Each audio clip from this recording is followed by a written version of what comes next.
Hey, it's Will Vaughan from Your Career Mastery, and today we're talking about how to resign from your current role, but with class and with dignity and being a professional about it. Now, it's very tempting when we're leaving a role just to completely mentally check out, but also if we're leaving on bad terms because we don't like the company that we work for, it's very tempting to trash talk and just to absolutely slack off. But it's really important for yourself that you manage this period like a professional because it will leave a lasting impression on many of the people that you work with. So in this video, we're going to talk about 6 tips for resigning from your role and how to get the most out of this period, and also how to do it like a professional. So the first tip about resigning from a role is that you never want to resign until you've signed the contract for your next role. Even if you've accepted a salary offer, even if you're at a 3rd round stage of the interview process, even if you know it's on the cards and it's going to happen and they've said it verbally, you never, ever, ever want to resign from a role until you've signed on the dotted line. I can't stress how important this is. The job offer is not real and it's not yours until you've signed the contract, because then it's a binding agreement from you and from the company to engage in this new role. You can never ever resign, or you should never resign until that contract has been signed, because until it's been signed, that's anyone's role. If you haven't signed the contract but they've made a verbal offer, the company could enter bankruptcy or liquidation and take away the role. The budget for that role could be taken away. They could give the role to another candidate, or you might also find another opportunity for another role that you want to take. So it's super important. Tip number 1 is that you never resign from a role until you've signed the contract for your next role. Tip number 2 is that once you've signed the contract for your new role, now it's time to let your manager know that you're resigning. So before I moved into my current role, where I work for a large multinational FMCG company, and I resigned from my previous role, the first thing I did was I jumped on a call with my manager. We were both working from home that day, so I jumped on a Teams call in the afternoon. I said, "Hey mate, I'd like to have a chat. I've got some things I need to ask you." I opened up the conversation and straight away told them that I was resigning.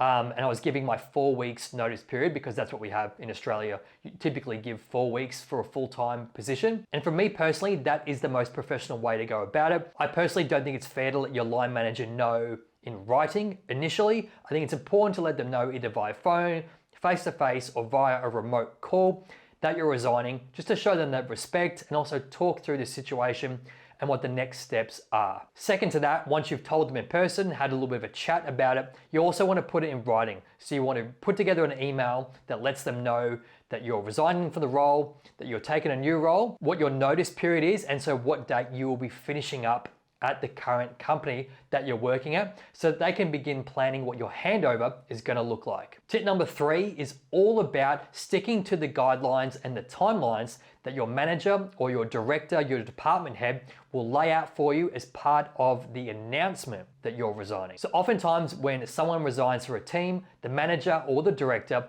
they want to be able to manage the communication around you resigning, because that can create some anxiety for the wider team when someone resigns, because people are not sure about why they're resigning, or what the circumstances were, or who's going to pick up your work once you've resigned, what your handover is going to look like. There's a bit of uncertainty and a bit of anxiety, which is typically why managers and directors would like to put some planning in place before they announce to the team that you're resigning. So it's typically best practice that once you've announced that you're resigning to your manager, or you've let them know, let them decide on the timelines of when they would like to announce to the wider team what the plans are in terms of you resigning and what the timelines are going to be. So I think it's very professional, and I think it's just very respectful to your manager and to your department head if you can follow their guidelines and help them manage the communication around this, because again, you're going to be leaving the company, but they're going to be staying there. So it's really important you give them the space and the opportunity to manage the optics around that situation, so that they can prepare their team and lead their team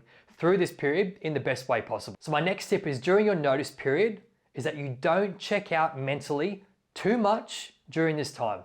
Now, it's inevitable that when you announce you're resigning and you're going through your notice period and building your handover, it's human nature that you're going to start to check out just a little bit. You're not going to hold on to all of this work quite as preciously. Obviously, you're not going to be KPI'd against it. You're not going to get bonused against it or promoted, or your pay rise ain't going to happen because you're leaving the company. But that said, you don't want to overburden your colleagues around you, especially if you're going to be dumping work onto them when you leave. So you really want to make sure you don't check out mentally too much during this period. You want to be there to support your colleagues, to help them through the handover so that they understand all the processes that you work through and that they're supported to take on your work in a way that's going to be manageable for them and make sense to them in the smoothest way possible. Next tip is not to trash talk the company. So once you've announced you're resigning, again, it's super tempting if you're leaving, maybe for some negative reasons, to just absolutely slander the company, trash talk them, kick them into the gutter while you're leaving. But those 4 weeks or 3 weeks, 2 weeks between you announcing you're resigning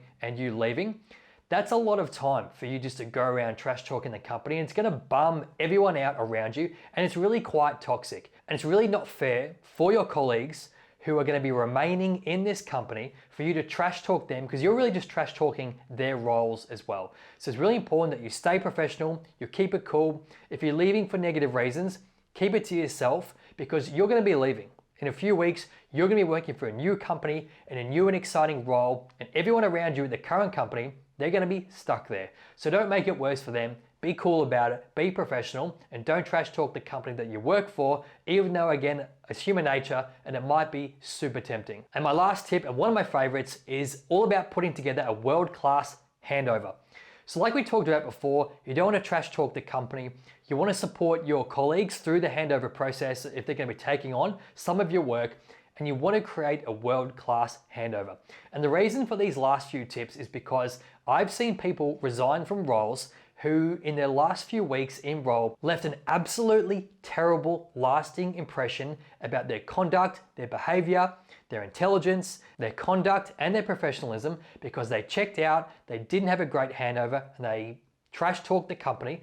So my lasting impression of working with those professionals was that they essentially sucked. And I wouldn't recommend working with them again, because they essentially made life difficult for everyone, not only in their last few weeks, but also in the weeks following them resigning, because they weren't around to properly support us with the handover process. So you want to create a world-class handover. This is your legacy. This is your lasting piece of work in the company. You want to make sure it is awesome, it crosses every T, dots every I, and leaves a really great lasting impression about how much you are a professional, that you take your work seriously, you can be trusted, you're dependable, that you know your stuff, because that is going to be the lasting benchmark, flag in the ground about your reputation and why you're an effective professional. Because even during your last few weeks, during your handover process, you were highly effective and productive in driving a result, and that result being creating an effective handover that's going to make your work strong even after you leave the company. And again, really leave a great lasting impression about your reputation, but also a lasting legacy about your work. And if you're a professional who takes your work seriously and really wants to have success in your career and drive more value in your role and for the companies you work for, you should really care about your lasting impression and your reputation, because that's going to follow you all throughout your career. Well, this has been Will from Your Career Mastery, and I hope you found this video helpful. If you're resigning from a role, really hope you follow these tips, and I hope that you got value from them. If you got value from this content and from this channel, don't forget to hit subscribe, because there's more content coming out every week. And if you've got any questions, don't forget to leave them in the comments below. I'm Will Vaughan, and I'll see you in the next video. Cheers.